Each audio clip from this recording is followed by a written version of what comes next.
नमस्कार दोस्तों, आज हम बताने वाले हैं साधारण ब्याज और चक्रवृद्धि ब्याज से संबंधित महत्वपूर्ण प्रश्न जो कुछ ही समय में हमें हल करना है एग्जाम परीक्षा में जल्दी हल करने के लिए। चलिए देखते हैं सवाल। कोई धन चक्रवृद्धि ब्याज पर 5 वर्षों में 2 गुना हो जाता है तो कितने वर्षों में 32 गुना हो जाएगा। ऑप्शन इस प्रकार हैं दोस्तों। तो क्या करते हैं, जब इस प्रकार के सवाल आते हैं चक्रवृद्धि ब्याज पर कोई धन यानी कितने वर्षों में कितने गुना हो जाता है, तो हम क्या करते हैं, अभी देखिए सवाल में 5 वर्षों में 2 गुना हो रहा है।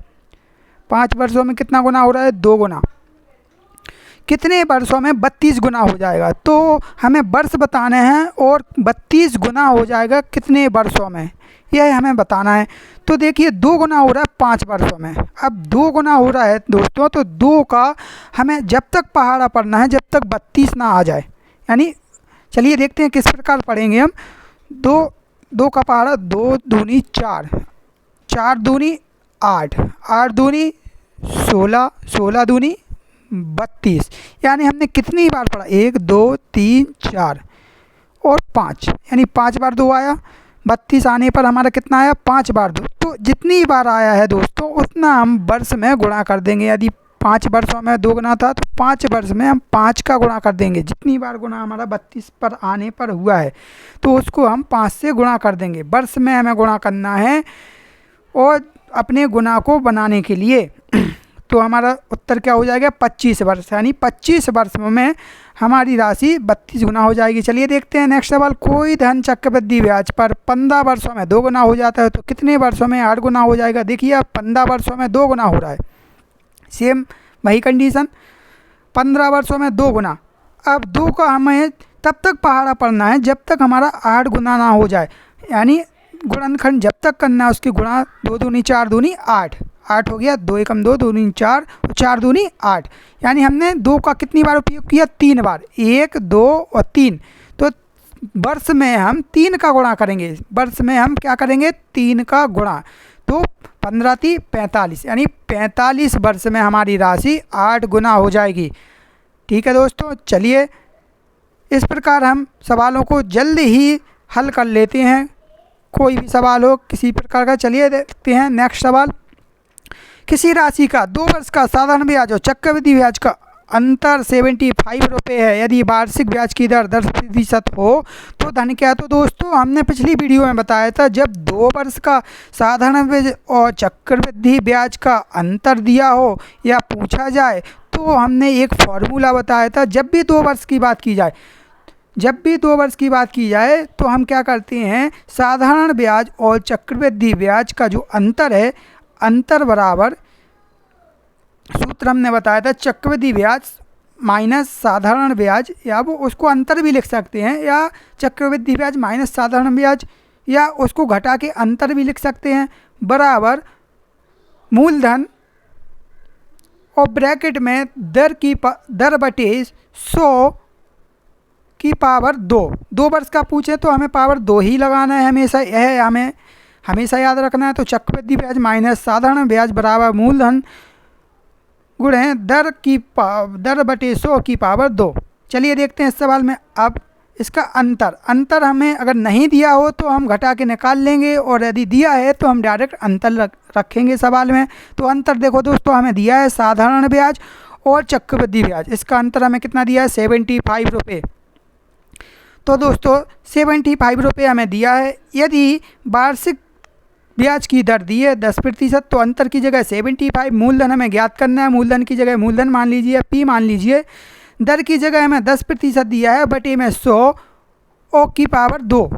चलिए देखते हैं, 75 बराबर P इंटू, अब ब्रैकेट में पावर 2 है तो हम इसको 2 बार लिखेंगे, 10/100 और 10/100, जितनी पावर होगी उतनी बार लिखना है। तो 2 जीरो से 2 जीरो हमारी कट गई। 75 का इस तरफ हम गुणा करेंगे 75 का 100 में, तो हमारा हो जाएगा ये 75 और 2 जीरो 7500 बराबर P। यही हमें ज्ञात करना था मूलधन। तो दोस्तों इस तरीके से हमारा सॉल्व हो जाएगा, आंसर कितने ही जल्दी हो जाएगा। चलिए देखते हैं नेक्स्ट सवाल इसी तरीके का। किसी राशि का 2 वर्ष का चक्रवृद्धि ब्याज 440 रुपये और साधारण ब्याज 400 रुपये है तो ब्याज की दर क्या है। सेम वही सवाल है। अब हमें इसमें ब्याज की दर बताना है। तो दोस्तों जब ब्याज की दर बताना हो तो हम क्या करते हैं, 2 वर्ष वाले सवाल में दर बराबर होता है अंतर गुणा 100/1 वर्ष का साधारण ब्याज।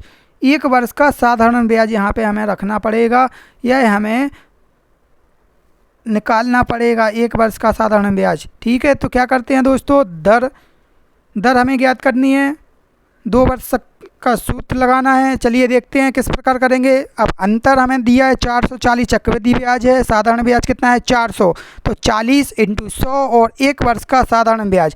1 वर्ष का साधारण ब्याज कितना होगा, देखिए दोस्तों, अब साधारण ब्याज 2 वर्ष का दिया है हमें 400 रुपये दिया है ना।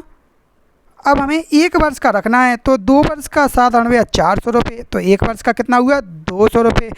चलिए रखते हैं, 2 वर्ष का साधारण ब्याज 400 रुपये।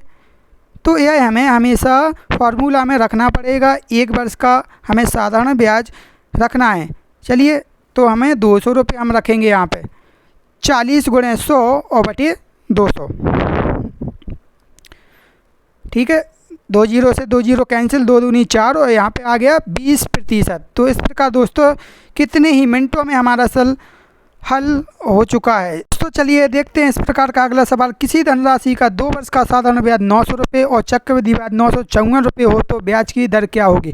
वही सवाल है, 2 वर्ष वाला सवाल है, हम 2 वर्ष के लिए तो वही सूत्र लगाएंगे। कौन सा सूत्र है हमारा, दर ज्ञात करना हो जब हमें, तो दोनों का अंतर, चक्रवृद्धि ब्याज और साधारण ब्याज का अंतर गुणे 100 और बटे में 1 वर्ष का साधारण ब्याज। 1 वर्ष का साधारण ब्याज क्या है हमारा, तो हम निकालेंगे अंतर। अब देखो दोस्तों, इसमें हमें अंतर भी नहीं दिया है और 1 वर्ष का जो साधारण ब्याज है भाई, तो हम निकालते हैं। तो अंतर किस प्रकार निकालेंगे, 954 में से हम 900 घटा देंगे, तो हमारा जो अंतर है ब्याजों का वह हमारा ज्ञात हो जाएगा। 954 में से हमारे 900 गएंगे, 54 बचे और गुणा 100 बटे 1 वर्ष का साधारण ब्याज। 1 वर्ष का साधारण ब्याज कितना है, तो 2 वर्ष की बात करें तो 2 वर्ष का तो 900 है, तो 1 वर्ष का साधारण ब्याज कितना हो जाएगा हमारा, उसका आधा हो जाएगा, यानी 450 रुपये। चलिए 450 रुपये यहाँ पे रखते हैं, 450। 1 0 से 1 0 हम कैंसिल करेंगे, 5 से, अब 5 से भाग देंगे, 5 दूनी 10, यानी 5 से काटेंगे, 5 दूनी 10 और 5 से यहाँ पे 45 कटेंगे 9 बार। अब 9 से 54 काटेंगे 6 बार और 6 का 2 में गुणा करेंगे, तो 6 दूनी 12, 12% हमारी ब्याज की दर हो जाएगी। तो इतनी ही जल्दी हमारा सॉल्व हो जाएगा आंसर। तो इस तरीके से हम कोई भी सवाल हल कर सकते हैं। धन्यवाद।